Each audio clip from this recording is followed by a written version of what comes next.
Pardon? Had you lunch? Oh yes. How about you? You had your lunch? Yeah. No, it's really nice. Very nice.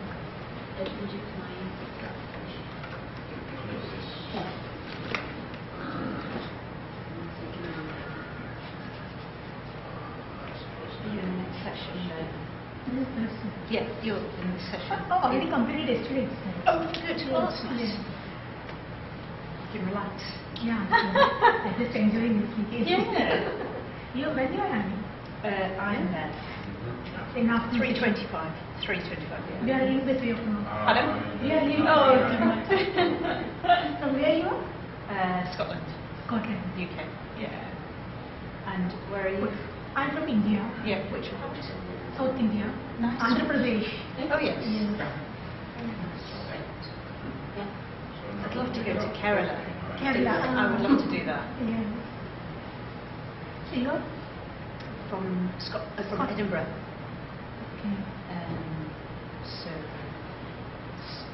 I trained up there, but I grew up near London. In London, okay. But Yes, sir. Hello.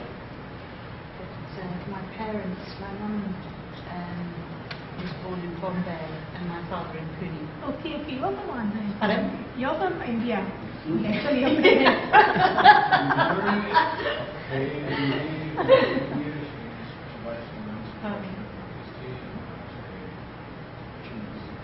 Yeah, so no, I enjoyed it. I enjoyed my visit there. I'm sorry you had you real. Which Both times? Yeah, actually, I was very ill when I was very young. Because I used to go out there a lot when I was very young. I think it's a lot this year. When were you out there last? A couple of years ago. Oh, really? Years ago. Oh gosh, and where did you go? Delhi. Oh yeah. And Well, that's common, isn't it? Delhi. it wasn't until the last night I'd been staying in the hotel, and I asked one of the taxis. Yeah, the Scoots, the whatever, three-wheel yeah. taxis said, take me to a nice restaurant. So, Oh dear. yeah, it looked all right, but Yeah. our Western stomachs Yeah. aren't equipped. Yeah. So, but I was all right till I got home. But the other time in the southwest, I don't know what it's called.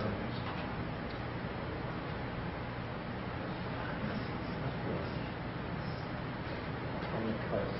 Not in Kerala. It's on the other side of Kerala. Kerala's on the South India. southeast. Southeast, This is yes, on the that's right. southwest. Kerala is in the southwest. Which is Kerala is in southeast one, no? Yeah, Yeah, the South southwest is. what's the southwest coast one? What? What is the city on the southwest? Southwest is Karnataka. Bangalore. Bangalore. Near Bangalore. Yeah, near Bangalore it is. It's a very famous resort where Prince Charles stayed. Oh, like a sanctuary. It was a hotel. Yeah. Oh, After it was yeah. beautiful. Yeah. Cabins Yeah. and, The animal, was it all those kind of safari? No, Is there a lot of Safari, yes, lots of- it's it was, a- it was just, yeah, no, I know what you mean, but it wasn't. It was just a very nice resort. Yeah. But very cool there too. Oh, dear. I think it was still up in the shower. Sorry? So, Legionnaires. no, it was just Yeah, yeah. The cook came out and gave me a whole lot of things to soothe my stomach. The whole 10K. I was very upset.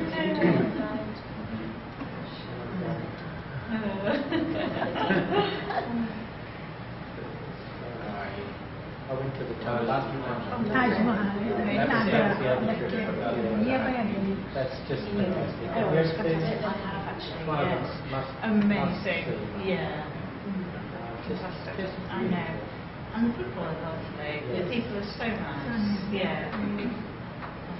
I found everybody really very friendly. Yeah. There is a good relation that we maintain with the community. Yeah. Everyone is cared about. Yeah, they do.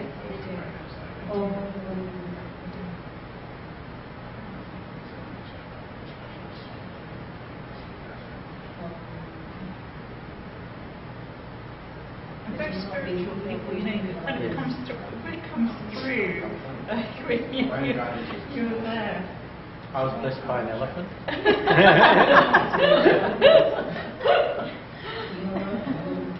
they sort of the big thing. Yeah, that will give you a hold. And you give them money and he takes the money. With that one. Really, those will be kept in front of the temples. Yes. The temples are beautiful. Yeah, we went to Jordan and Udaipur and all the kind of lake palaces, which was fantastic. So if you feel like going again, you should do that. Yeah, there was a conference in Jaipur. Oh, really? Which was the first one. Yeah. Two colleagues of mine, one from Melbourne, decided to organise a trip because they like to go to India. So they said, well, let's organise a conference. So we got a nice lunch. And I thought, well, if you're going to just jump it, I won't go. Yeah. There's a Jaipur in the palace. And and it was a really good time program because everybody came. I was really excited with the next one. And where was that? That was in Oh, right, okay. Yeah. It's a big city. Not Mysore, no. Where is it? On the south What's coast. the sort of IT?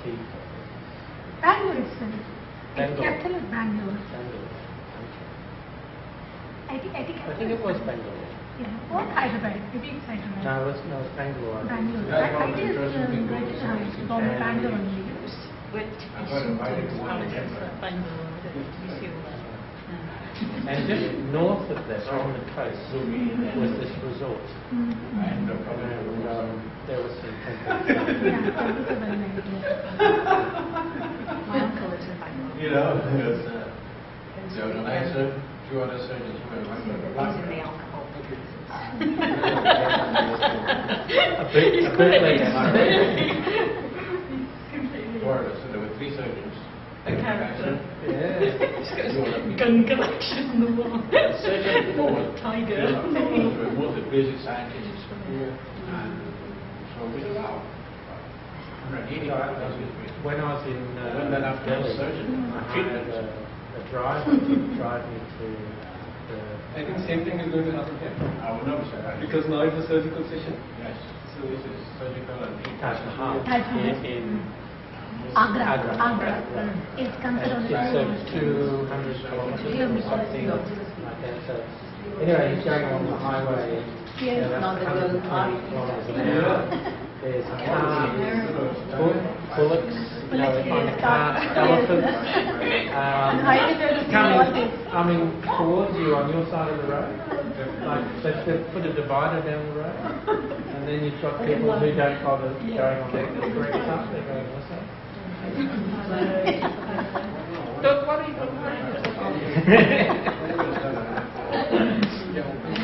It won't be like this here in the US. The driving will be in India. Yeah. It's completely different. I took a video just to show my wife. Unbelievable. What they put on the back of the bicycles and things. Everything will be going on back chairs or autos. 30 people on a bicycle. you said some work like We saw a wedding in it. All the decoration and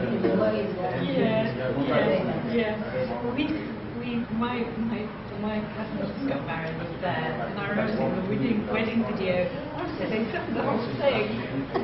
It's like thousands of guests. It's unbelievable. A huge wedding, isn't it? half of India.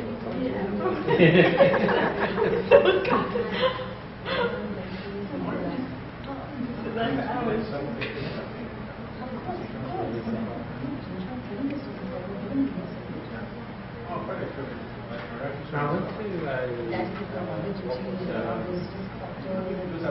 like a place where people went to worship. It was a large. Where in Delhi? No, it was down from the south. I took a day tour and went to this. It was like a big farm in the country, but they had a dome with a gold dome on top of it. Okay, it is a golden temple in Sikh persons will be golden temple. Golden temple in Amritsar. It's it's completely made of gold. Yes. Yes. And it's in a sort of in the country. Yes. And it was started by some what do you call it? Ashram. Sort of an Ashram. Ashram. And so we went there. It was very peaceful. Yeah. Yes. Stay there and meditate. And we couldn't go inside, but if you go inside, it's just one little shaft of light that goes in, and it's just completely silent. Very beautiful place. So what's that called? The Golden Temple? Temple Amritsar. Amritsar. It's a Sikh religious temple it is. Different. This was more non-religious. Tirupati? In Andhra Pradesh? And Andhra Pradesh, that's Tirupati. Yeah. It is Tirupati. It's the god of Venkateshwara Swami. Venkateshwara Swami. The Swami. Swami. That's Tirupati. the one. It's a lot of place with worshipping God. Yes. That was more Very spiritual. good also there. It wasn't Tirupati. Sikh. But they had this golden dome. Yeah, as golden well. dome. Yes. Same thing. Yes. It was. So I had a guide in the garden. Well, for those of you who are early, we're going to start in about 2 minutes. I'd like to introduce I'm the chair of this session, Fobi from Los Angeles. I'm a surgeon. And my co-chair is Dr. Manjuri from Mumbai, India. She's a bariatric physician. We're going to start in 2 minutes, which will be about 10 minutes late. Two of us are going to go through our talk rather fast, so we can catch up with time. And hopefully, those coming in will be able to give their talks as scheduled. So give us 2 more minutes on this time.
Another.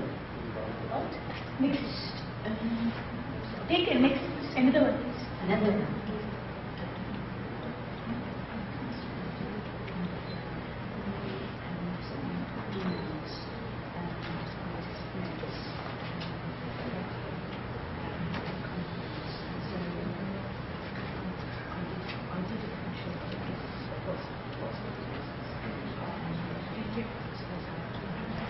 Good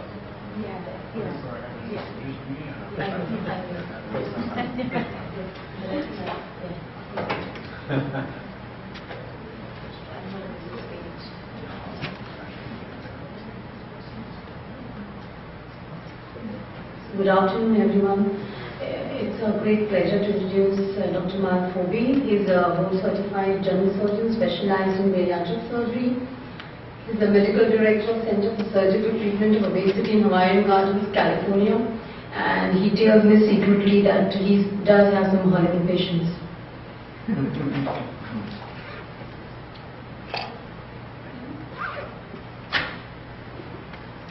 I'll start. Thank you all for coming to this conference. I was just telling my co-moderator that I got flown into Denver a couple of weeks ago for a similar meeting because I wanted a surgical opinion. It was a meeting of basic scientists and industry. So there were about 180 people at the meeting, but when it came to the treatment section, I ended up talking to 7 people in the hall, so it was very interesting. That's why I was taking a picture to see the interest. I'm supposed to talk today about choosing an operation for obesity, which is basically an algorithm for bariatric operations. And I'm going to go through it a little bit fast, so we'll be on time. I know 1 or 2 surgeons in the room, so if some of the things sound a little bit too complicated, surgical, this was just supposed to be a general information. So when you refer patients to surgeons, you should have an idea of what is going on. Usually when we give talks, we normally like to disclose our affiliations. I am shareholder in Bariatric Corporation. I'm involved with Benetech Medical and Manufacturing Industry, and I do speak on behalf of Johnson & Johnson Medical and Surgical occasionally, who fly me from place to place to talk. Talking about choosing an operation for obesity surgery. Again, when I got invited, I did not know exactly whom I was going to talk to, so I did not define some basic things. But surgery is only indicated for the obese who have BMIs above 35 with comorbidities. So we do not generally do surgery for people with just overweight or obesity. Those of you from Asia, the BMI requirements are lower because Asians, people from that part of the world, develop comorbidities and lower BMI more around 30 and some places around 27, so they will qualify for surgery. So the last time an algorithm was published for treatment of obesity surgically, it was back in 2002 when Dr. Borkwell, who is well known in the Surgical Society, presented it. But since 2002, we know more about the surgeries, we have a better understanding of the mechanisms. And the algorithm I'm going to present here, which probably really should be presented to surgeons, is based on the fact that obesity, particularly morbid obesity, is a lifelong disease that has no cure, and the best outcome is long-term control. We cannot cure it, we can control it. Patients seek bariatric operations to achieve weight loss and weight loss maintenance. They're not seeking it for the diabetes, hypertension. We doctors may want to treat those entities, but the patients come in to get the weight loss. And bariatric operations at best are tools that will provide the patients. They are not cure. It's not like taking out someone's breast or gallbladder. It's more like setting the stage for the patient to use the tool we give them to effect the weight loss. There's currently not one operation that is effective for all patients. So we have about 8 or 9 different operations. And there are effective operations and there are non-effective operations. What I mean by effective means that the operations that have shown longevity, that means at least 60 to 75% excess weight and 50% excess weight loss for at least 7 to 10 years. And there are operations that are good for 1 or 2 years. So those exist right now. Before those did not exist and we didn't know them. And at this time we do understand the risks and benefits of all the different operations because they've been done worldwide. And we also understand better the risks involved in treating obese people. So all this information is now available. At first it was just concentrating on the surgery.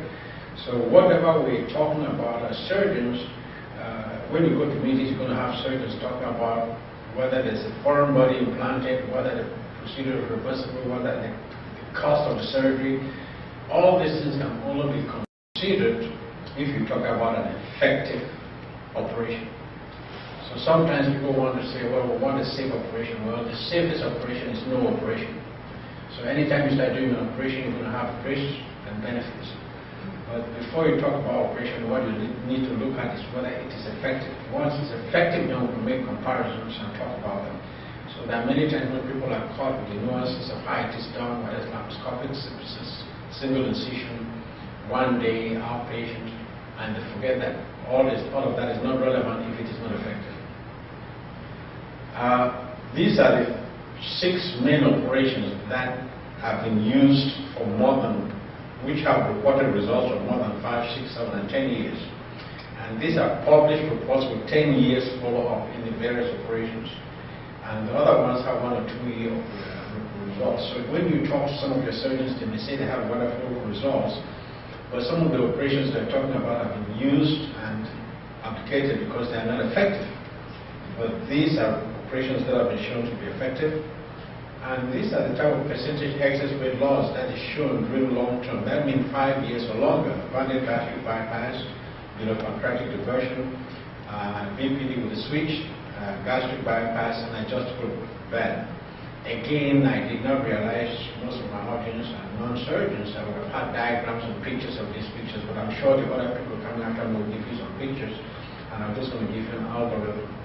The success rate shows that with all these studies done, the banded gastric bypass about a 90% success rate to 10 years, the BPD about 85%, the BPD with the switch about 85%, the gastric bypass 65%, and the adjustable gastric band, what you normally call the lab band, has about a 48% 10-year success rate. And so we also know the characteristic complications from this operation. This is very important when you want to make a choice. The BPD and the BPD with the switch is very effective, but it has long-term effects of protein malnutrition in a subset of patients. It has severe diarrhea in some patients. There's decreased calcium, and these patients have to take it. There's anemia, and in some cases, liver failure. The banded gastric bypass, the gastric bypass also have problems with anemia, calcium deficiency. With the banded gastric bypass, there's banded ring erosion. And then without the ring erosion, there is, in the gastric bypass, reactive hypoglycemia, which means the patients can become hypoglycemic and pass out. The adjustable gastric band is relatively safe. As I said, it's only effective 48% of the time, but it does have complications of band erosion and band slippage. So based on all this information we have, there's an operation that is very popular now, which is called a sleeve gastrectomy. Many doctors are advocating it. But I'll let you know that at this time, we consider it just a modification of gastroplasty, and we don't expect the results to be any better than the gastroplasty. And I'm going to New York tomorrow. We'll have a summit where we'll be looking at the 6 years follow-up. So we don't have a 10-year follow-up on the sleeve gastrectomy to talk about. The risks of the various operations in terms of mortality, the slide here speaks for itself. As you can see, as you go from the BPD down to the adjustable band, the mortality rate is low, the complication rate decreases, and the revision rate increases. So the effectiveness and the morbidity are inversely related. One of the things we know is that the morbidity and mortality of the surgery also varies based on the surgeon and the volume of what the surgeon does and the center of where the surgery is done. We also know that the surgical risks of work on an obese patient depends on the BMI, the gender of the patient, the android fat distribution, duration of obesity, and comorbid condition. Dr. De Maria from South Carolina developed an obesity score mortality risk index, and he showed that if you take the obese patient and they have a BMI of about 50 and give them 1 point, if they're male, give them a point, hypertension, give them a point, you come out with an index, and if you add all those points, you come out with a class A, class B, class C classification in terms of morbidity and mortality. So based on these mentioned factors, what operation would you do on your sister, daughter, nephew who is morbidly obese? Based on this and looking at all this, and assuming that you were able to put all that information I gave you together, you would then be doing the banded gastric bypass. Even though the gastric bypass is the gold standard of weight loss operation, the bypass itself has 15 to 25% of patients who do not achieve adequate weight. And and then there's 25 to 40 of them who regain weight in the long term. And the reason this happens is because the gastric bypass is an operation where you connect this pouch to the small bowel, and when this stretches with time, this becomes a reservoir, and the patient can eat more, and then they defeat the operation. This is a slide from Dr. Michel Garnier, who showed that the gastric bypass failed because of dilatation. So what do you do when you put a band on it? This is what happens when you do a gastric bypass without a band or ring. This stretches, and the amount of food the patient can eat. In the beginning, the patient can eat like 1/4 of their normal food. And then if the opening stretches, the small bowel stretches, then the patient can almost eat a normal meal and regain the weight. By putting a band or ring there, you keep this reservoir size stabilized for almost the life of the operation. Obviously, there's going to be some stretching, but not as much as this. So that's why the weight loss is better and lasts longer by putting a band, a ring, or any device there to control the reservoir. Dr. O'Brien from Australia has done a systematic review which he published in 2006, and he said the banded gastric bypass seems to have a better result with long-term follow-up weight maintenance, and reviewing the literature confirm what I'm saying. So based on this information and the classification I've given you, class A, B, and C, if the patient shows up with morbidly obese, we'll offer him a banded gastric bypass. However, if the patient is high risk and you need to get him into the hospital and out, you want to do the surgery that is least effective, but at the same time has the least morbidity and mortality, and if there are complications, has the least consequence. So if you have somebody who is 500 or 600 pounds and you want to get in and out, go in there and put a lap band and get out. That can be done in 45 minutes. It's not going to leak, nothing's going to happen. Then the patient will lose weight, and when the patient loses weight, you can go for a second operation. Now, if you have a patient who cannot have the banded gastric bypass because they are smokers, they have cancer in the endemic area like in Japan and some of the Asian countries, or there's no possibility to follow these patients, or the patient is taking multiple medications because of cancer, AIDS, or something else, you want to do an operation which is not as restrictive as the gastric bypass, and then we recommend that you do a sleeve gastrectomy. And if you have a well-informed patient, no matter what it is, who knows what they want and they've done the research, coming from where I am in Hollywood, most of my patients come in knowing what exactly they want. They've been on the internet, they've done the research, then you offer that patient after counseling them what they want. And if you cannot provide that surgery, you send them to a center where that can be done, and there are tertiary centers where they're done. So don't hesitate as surgeons to refer the patient to the appropriate center. This is the algorithm I have here. I would say I can't go to it in detail because mostly the surgeons will understand this, but my talk is going to be available. If anybody wants a copy, I'll be glad to give it to them so they can take. This material has been submitted for publication and might be coming out once it's not been accepted. It's in the pipeline, and so you can get it. But it just tells you if you come with a morbidly obese patient, you should offer banded gastric bypass. And if the patient has severe morbidities and you're afraid of the risk of complication and death, we give them an adjustable band, which is a simple procedure, very few complications. And when they lose a certain amount of weight, then you can do a definitive operation, because that's more like a first stage operation, and they go to a banded gastric bypass or BPD. And if the patient has certain limitations in terms of the fact that they have to take a lot of medications, they give them a sleeve gastrectomy. And then if the patient wants surgery and knows what they want, you send them to a referral center, and this is the algorithm. So with that, I'm going to say I had a nice time here in Philadelphia, and thank you. And I'll be back the next year meeting, and hope we'll be better organized. Thank you very much. At this time, I will introduce the next speaker, if you permit me, who is my co-moderator, Manjuri from Mumbai, India. She is a bariatric physician who treats patients non-surgically, and she will be talking about her work. She runs multiple clinics in India, Dubai, and Kuwait. Dr. Manjuri, please. Manjuri.